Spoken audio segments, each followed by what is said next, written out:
Hey everybody, this is Chris. Today I'm going to show you in detail how to complete a complex epoxy fill. 3 fills in fact, using 2 different epoxies. Now, I've spent 87 hours hand carving this dragon, and I don't want to mess it up. So I drove to Columbus, Ohio to meet with the experts in all things epoxy, Urbn Timber. Urbn Timber cuts and sells all their own slabs, and they make amazing custom furniture. They do every type of epoxy application you can think of. My trainer today is Tyler. It was pretty noisy when we first got started, so I'm going to narrate for the most part over the next 2 minutes, and then Tyler will take over. First, we inspected the carving to determine how best to seal the bottom. Basically, it's level enough that we're not going to have to put a piece of ply to dam it. We're just going to tape it. But I got to ask you and see if we can maybe hand sand this just a little to take some of the rough burrs off so we're not poking any holes in the tape. Sure. I'm happy to do that.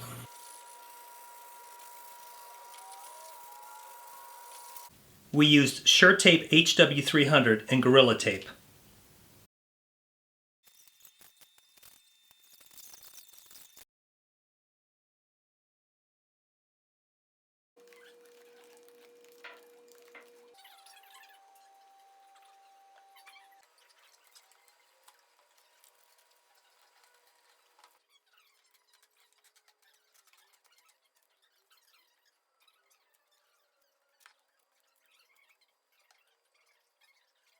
Next, we identified the low points and installed dams. I was super helpful providing short strips of tape to Tyler.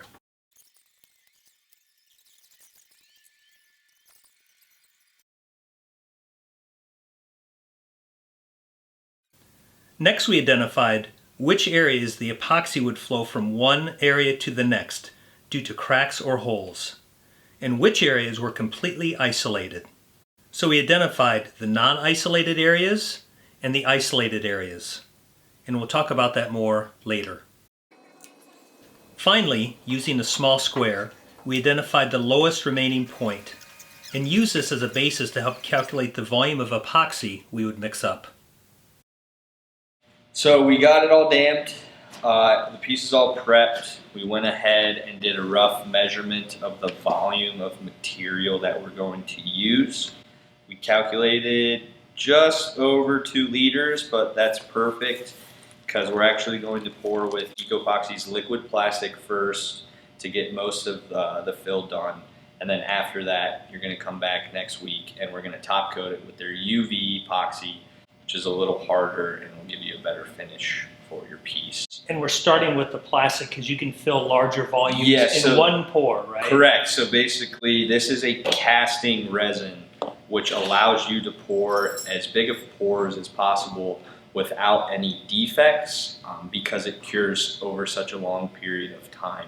Basically, that chemical reaction versus the UV is taking about 4 to 5 times longer, significantly less heat, significantly less bubbles, no cracking as it forms, because when you pour a non-casting epoxy in a casting application, basically you're forcing the material to do too much. It overheats. The top is actually curing first underneath, and then so that top coat cures, bottom still is releasing gas. That's why you get cracks, because it's got to come somewhere. This stuff is going to cure, especially with something a pour this large, over about a 4 to 5 day period, so none of that defects is going to occur. Got it. So. Okay.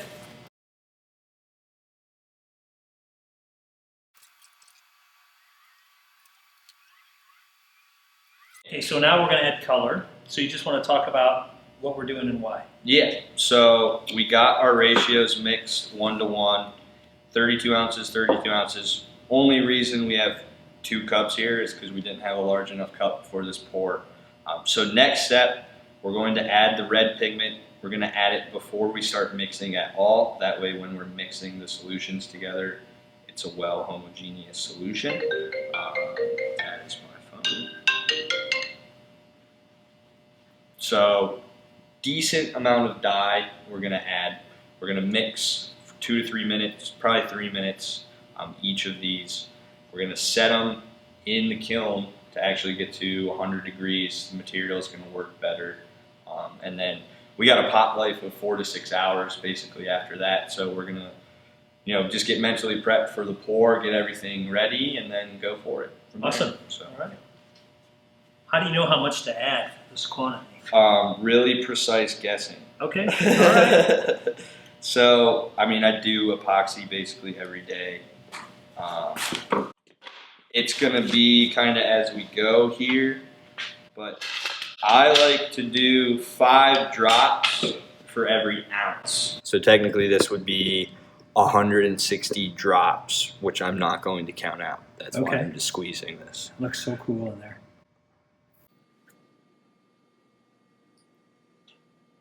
Time to stir. Stir away, sir. See, it's kind of stuck on the outside a little bit. Yep, we got popsicle sticks, so we'll scrape the sides.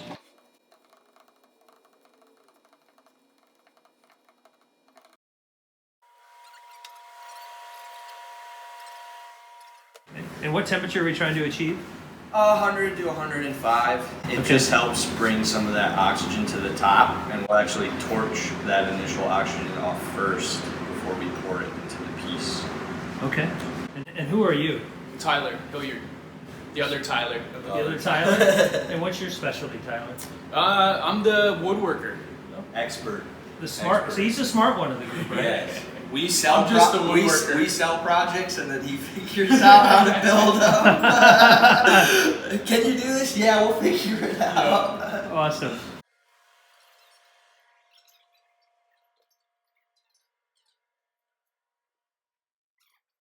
While I was setting up the camera for the actual pour, I assumed Tyler was just getting focused. He told me later he was terrified he'd make a mistake. So epoxy has been mixed. It has been heated up to the right temperature, getting those oxygen bubbles out. So how we're gonna actually pour this into the piece is we use catheter tubes. So we'll suck the epoxy up right through that and lay the material down using the catheter tube. Make sure we're not getting anything on the actual carving. Like we marked out before, we had the 4 isolated areas and then the 2 non-isolated areas. So our first pour is going to be in this large non-isolated area. It's going to seep through these cracks, and at the end of it, this section will be filled. We're gonna move on from there.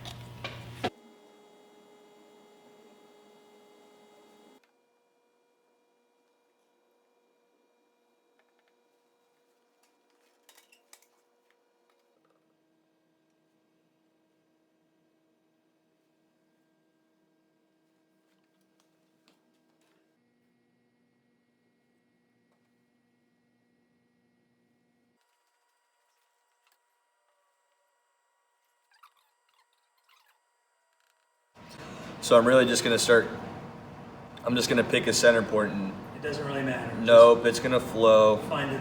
But I just wanted to make sure that basically we're all closed now, we're not seeping into anywhere else, and then this can build up. And making sure you don't drip. Yeah. Did you see it? Where? Oh,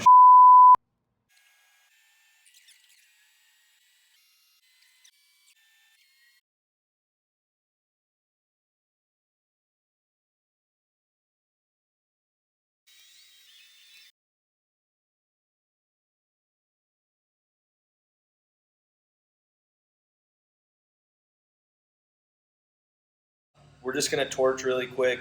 With the liquid plastic, actually a lot of bubbles, like I said, don't form because it's such a slow curing resin. But there's some surface bubbles that we're just gonna take away. We're just gonna do this once and then we'll be done. It's not going to burn my wood, right? No.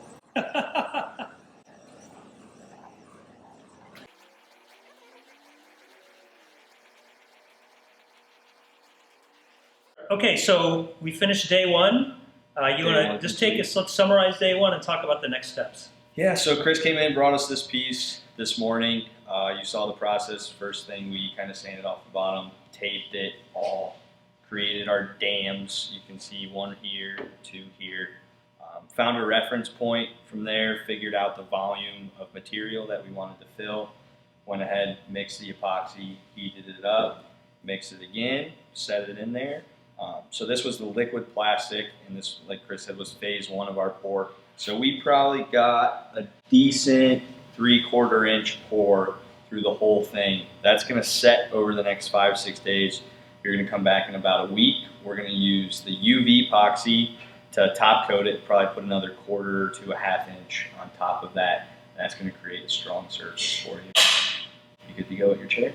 Dude, it looks stunning, man. It's going to look awesome. Thank you so much. Yeah, no problem. Urbn Timber. Urbn Timber. Awesome. All right, so I'll see you next week. Yeah, awesome. All right. Thank you.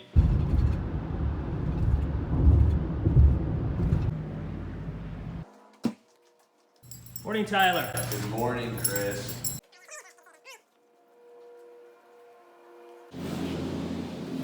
Wow, that looks like it's still wet. Touch it if Oh you my want. gosh. Oh my gosh, that looks amazing.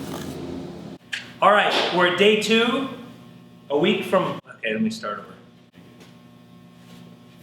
Okay, it's been 7 days since we completed the first epoxy pour. Here with Tyler from Urbn Timber. Thank you very much. Now we're gonna go on the next phase. You wanna explain what we're doing? Yeah, so as Chris just said, last week we poured the liquid plastic, which was our thicker pour, probably still had about an inch, 1.25 that set up in there. Today we're gonna finish the second pour, which is the UV Poxy this time. The UV Poxy is gonna dry a little harder, cure a little harder than the liquid plastic. We're gonna pour probably about a 1/2 inch this time. We got to do it a little more quickly this time. So the liquid plastic, like I said last time, had about 6 to 8 hour pot life. We've got 20 minutes once we mix the UV Poxy up. So we're gonna mix it up. Chris is gonna inject it into the carbon, and then we're gonna torch it probably for 20-30 minutes after. Yeah, so we just pulled this out of the kiln. So we got about 15 minutes now left to do the pour. Some of the bubbles came to the top, so Chris is just going to pop those initial bubbles off first. Then we're going to start pouring.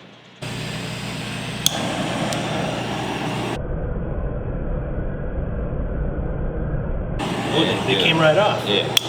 Okay. So we're going to basically lay a little bit in each of them and basically work in a circle so we don't leave ourselves without enough material at the end. I can see why you're so nervous the first time we did this.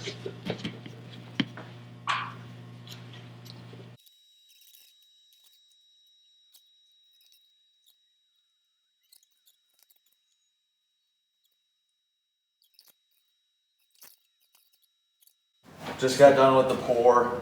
Everything looks pretty level. So Chris is now just gonna spend some time popping the bubbles. Those bubbles are gonna come to the surface over the next 20 or 30 minutes. We'll just kind of have to watch it every 5 minutes, pop them out, and then it'll basically hit a cure point where those bubbles aren't gonna form anymore, and we'll be good to go. You can see the bubbles come right off.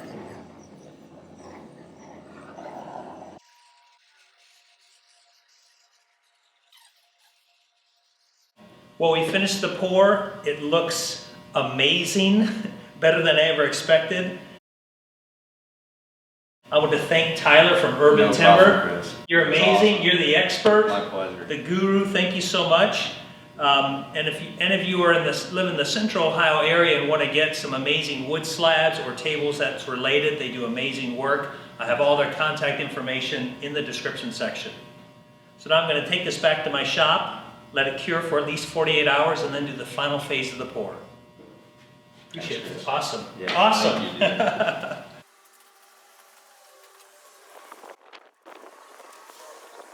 you, Woo! Get up, man. Thank you so much.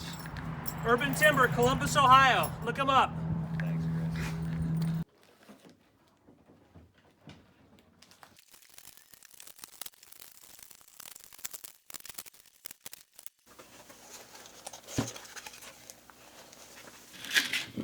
It took quite a bit of work to get the tape separated from the epoxy that came through from the carving. So I actually used a scrub plane and a gouge to get it off. And now I'm gonna sand down the rough edges and smooth all this out.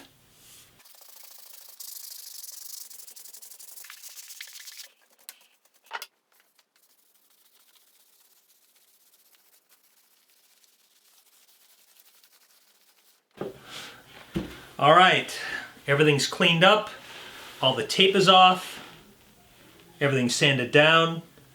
By the way, doesn't this look like somebody is reaching down to pick something up right there? I don't know, I think it's cool.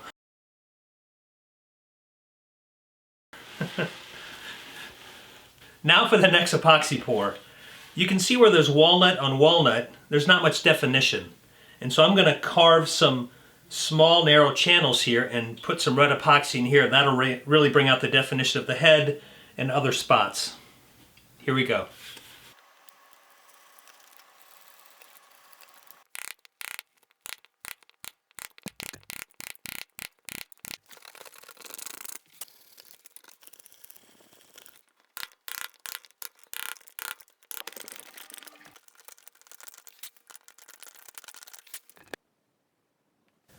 All the channels are carved. I'm not worried about cleaning out the bottom because it's going to be flooded with epoxy anyway.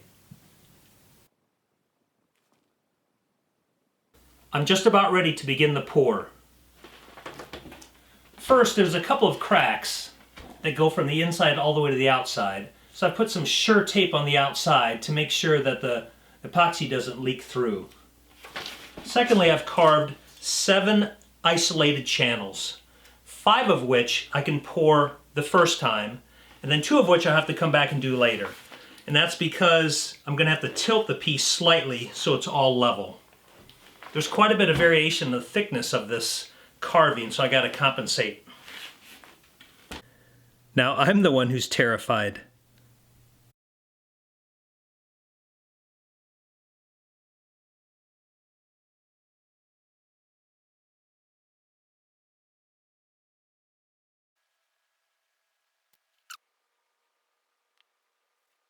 You can see the bubbles are forming quickly, so I need to flash them off.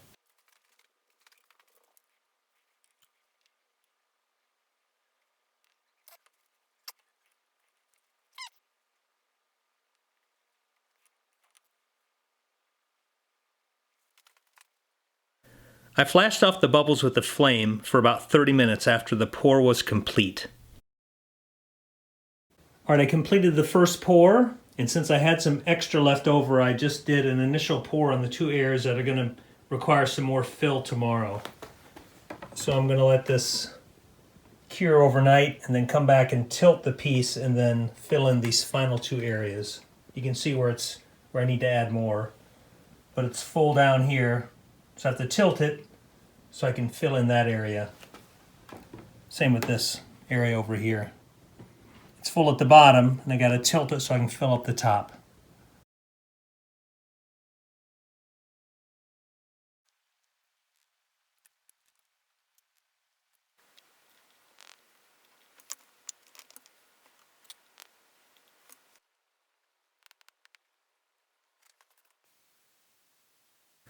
I also used the extra epoxy to fill in some other areas to highlight the walnut.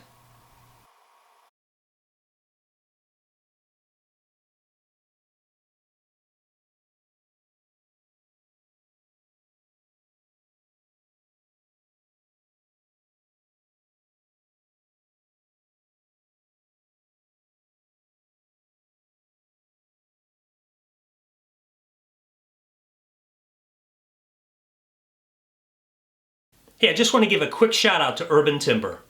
Thank you so much for your help. This piece just looks spectacular, and I couldn't have done it without you. I've included all their contact information in the description section, so if you're looking for wood slabs or custom furniture, give them a call. Now, what's next for the dragon? Well, first I'm going to do a video on lacquer highlighting techniques. And then I'm going to continue to work on my Game of Thrones themed chair that will eventually be auctioned off for charity. Please subscribe to me on YouTube and follow me on Instagram @ShopWithChris so you don't miss out. Thank you.